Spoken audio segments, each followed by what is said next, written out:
Hi guys, we are back with the XRT. So what are we doing to that today? Well, we have got a set of hinge pins to go on. It is not the most exciting of workshops, but it's a very important one. It does make the truck a lot stronger. These cost, I think it was about 16 quid, 20 quid. They came from China, they came really quick. We're in the UK, came really quick. You can get them from other places, a bit more expensive, but these ones are different to a lot and they make them a lot easier to fit. And we'll show you why now. So doesn't the kit look nice? And with these, you'll see you've got a very small hex head on them, which makes them much better getting them in some of the tight locations, which we'll show you in a minute. So these ones are for the lower inner wishbone. These are for the front and rear. These are for the outer wishbone to mount to the hub carrier, top and bottom. These are top link inner, and they even give you some to replace your shock mounts. And a couple of places we're going to have to drill it out, so they give you the right size drill bit. So let's crack on, see how easy it is to do. Right guys, so why do we bother fitting these hinge pins? Well, if you can imagine, we'll start with the easiest part, the rear corner. If you have a crash and you have all that force going that way, it's just this part of the top wishbone or the bottom wishbone that you're stressing, which when you have a nut and bolt through there, it makes it so much easier. So let's get them fitted. We've already took the wheels, body shell off, as you can see. It's quite a straightforward process to fit, but there is a couple of minor little tweaks you need to be aware of. Remove the old one first. Now we are actually going to keep these, and we've got another job for these. These are going to go in one of our other cars, so we'll have another video on that. So before we can fit our hinge pin, look, it won't go through. It won't go all the way through because you've got a part of the back of the moulding which won't let the existing hinge pins through. So we're going to use the 4mm drill bit. Drill it out very carefully. I'm just going to do clearance from that way as well. Doesn't take a lot. Doesn't matter on this one which way you go through from. I'm going to go through from the front. Pass it through nice and easily, then nut on the back.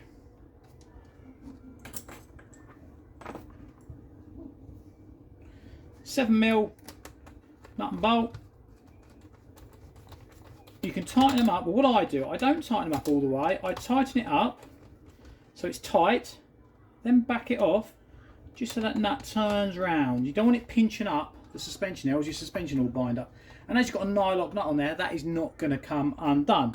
So we're just going to do exactly the same for the bottom. Old pin. Just drill through there. Remove this. You don't want to drill through that bit. You don't need to give it any more play than what the Traxxas slot gives you. And when you drill it through, you want to make sure you keep it as square as possible.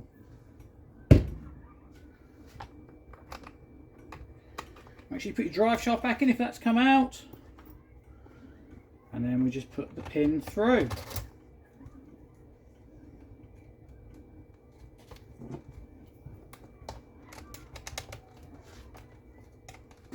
Again, just back that off so it's nice and free. Now before we move on to the front, you actually get pins to do the rear shocks.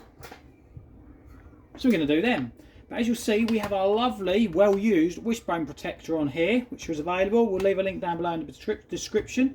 But because they're so nice and flexible, you don't even need to remove them to get to the shock absorber. How about that? So we'll take out that screw, push out the pin.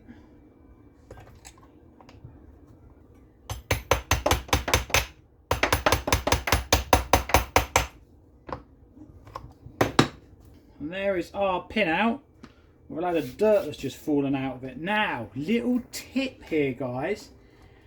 If you've done this right, you can now check to see if your suspension moves nice and freely. And it does. So just to show you, if you over tighten these, I don't think, because they're a shoulder screw, you can't actually over tighten them. Yes you can. Look, over tighten that doesn't fall down. So you want to back that off so it drops down like that.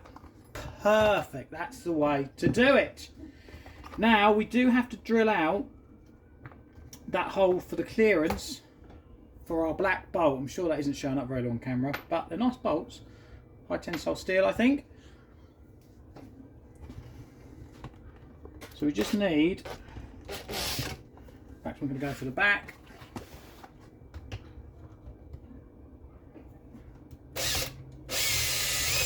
Just need to drill that out. Now this one may take a little bit of persuasion because we've not quite got enough clearance.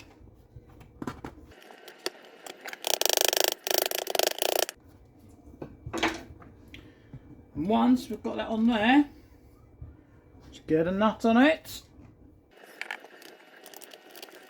and tighten that up. Realistically, actually I need another spanner on there because we're not quite square down there, so I'm just going to put another spanner like that to get the last turn on there.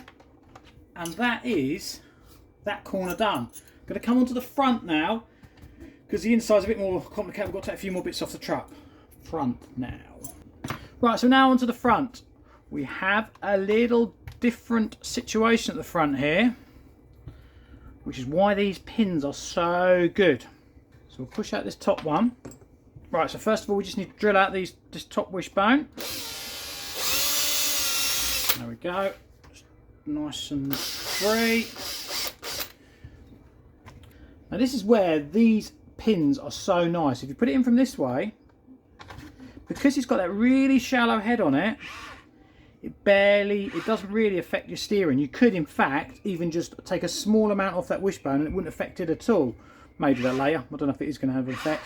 But if you've watched our one when we put these on the X-Max, we actually had the hex head ones, which are much bigger. So I put an insert in there to stop that reducing the steering. But with these, you don't really need to worry about that. So we'll just tighten this one up. And now onto the bottom one.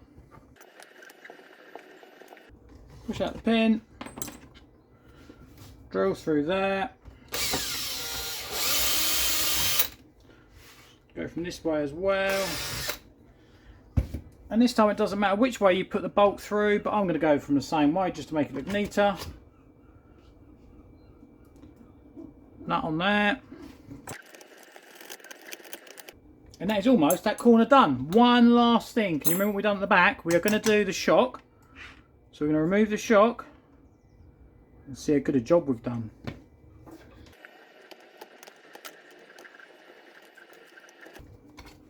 So with this shock pin removed, how free is our suspension? Fine, done that well, haven't we? So what we're going to do now, run the drill through here, shock back in.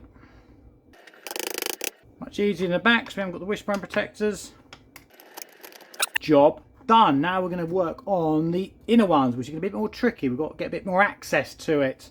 So to do the front, what I'm going to do, first of all, I'm actually going to remove this shock. I'm going to remove the top mounting of this shock. Would do the other side, but I'm only going to show you how to do one side. So that gives us more clearance to get to these bits. So we need to remove the front bumper now. What I'm actually going to do, I'm going to remove these 4 screws underneath just to make it easier to work on.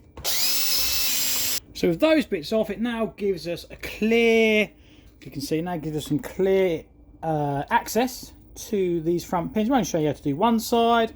Pretty straightforward. So we'll do both at the same time to a degree. Just got to remove these little retaining screws here.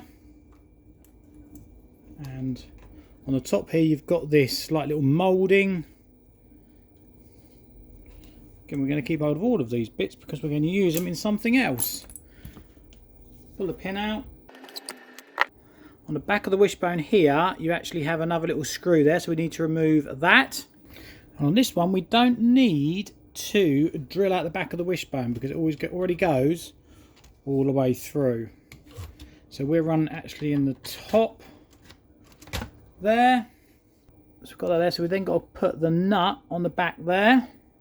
It's a little fiddly, so I'm actually going to use a pair of pliers with the nut on there, and it goes straight on. We'll do our suspension test. Does it fall freely? Yep, so that is not binding up. And then we just need to push out the bottom one. This should come out.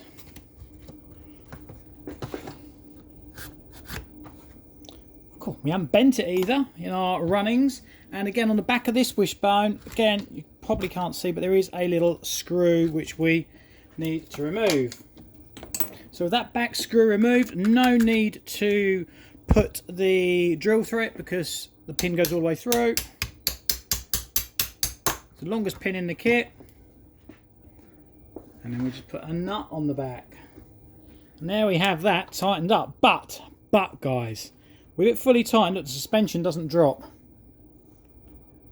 It does not drop, so I'm just going to loosen that off. Probably only about 1/8 of a turn. No, a bit more than that. Suspension needs to drop under its own weight, otherwise you're going to get strange suspension performance. So there we go. Perfect. So we can now put the shock back on. Right guys, so we've got the front end back together.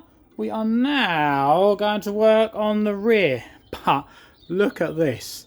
Now this is one of our 3D printed parts, because we know historically the standard item is pretty rubbish. Now you can see it started to just come apart a little bit there, but can you see how bent that bolt is? That bolt is so bent. I'll try and turn it. Can you see how bent that is? So obviously this does a good job. Linked in the description if you want to buy one of these. Done a good job. It's bent that bolt good and proper, so we're going to have a little bit of persuasion to get that out, so I can then get to these hinge pins down here. Right guys, so after some gentle persuasion, we managed to get out. Look how bent that is. So obviously does a good job, but it's not what this video is about. But actually, the fact is, it is. These are, if you remember me saying, the hinge pins with the hex bolt. These are the other style that you can get. Now, if you can imagine putting that in there, look at the difference that is going to make. You are going to have, well, it won't work. You just won't get any steering. So you can get these hinge pins. They're fine for these type of applications, but not where you need that clearance. Anyway, back onto the rear. Again, we'll just show you one side. I've already unloosened all these bolts, so I've wrestled that off. Shock off. So it's pretty much exactly the same as the rear, isn't it guys? So we'll just take out, let's do the top one first. Again, these have got these little retaining parts on, which we don't need. Pin, is it straight? It's not bent, or it might be bent. Oh, it's not coming out very easily.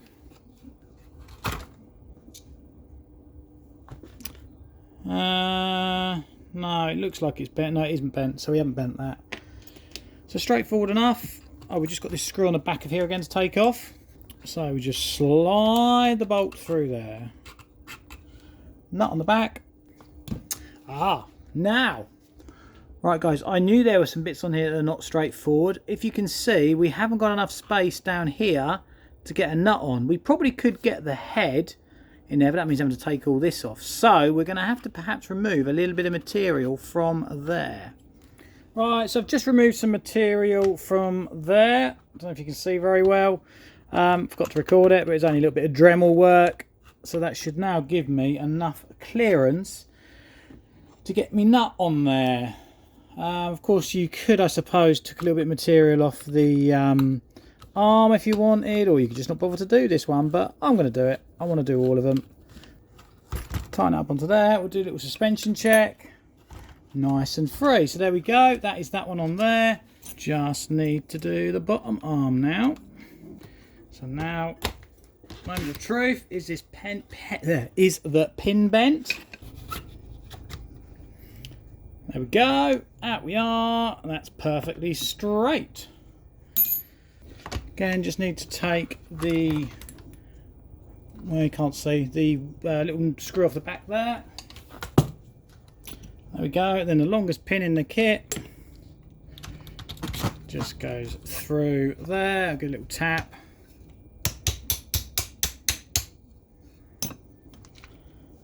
Then nut on again, all the way under there, but it does fit. This one you haven't got to take any of the material out of. Do that up, we'll do the drop test. It's binding, so you need to just back that off so it drops. There we go. And I will now do the other side. Right guys, so there we are. All the hinge pins are now on the truck. As you can see, whenever you work on this truck, dirt falls out of it. Perhaps could do a bit more of a clean. All we've got to do now, there we go guys, wheels back on, wing back on. Now one quick question. Is there any interest in talking about the mounting point here? You've actually got 2 points to mount the top link. It affects the roll centre of the car. Any interest if we tell you what that does, how much difference it makes on the truck? Leave us a comment down below in the description, in the comments even. So, body shell back on, something like that. And now, with those pins in, we can now give it some more rips like this without it breaking.